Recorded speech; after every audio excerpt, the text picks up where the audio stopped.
Matapos nating mapakinggan ang huling sona ng Pangulo kahapon, pinakinggan ko naman ang reaksyon ng mga Tarlakenyo, ang kanilang pakiramdam sa estado ng bansa at sa pamamalakad ni Ginang Arroyo. Palagay ko po, wala pong nangyayari.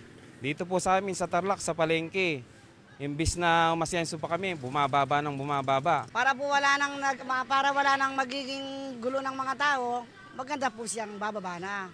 Hindi na siya lalaban ng presidente. Sa akin, sana pagpatuloy niya yung pagtuloy niya sa mga kababayan natin. Sana mabigyang pansin pa niya yung mga taong nahihirapan ngayon, tapos lalong pagigian yung sinasabi niyang magtataguyod daw siya ng Department of yung about sa ICT. Iba-iba man ang naging pananaw ng ating mga kababayan Tarlakenyo ukol sa huling sona ng Pangulo ng Bansa. Ang kahilingan ng mas nakararami ay lubusin na ang kanyang pagtulong sa ating mga kababayang naghihirap. Berhilio Bunag para sa UNTV News Worldwide at ito ang balita.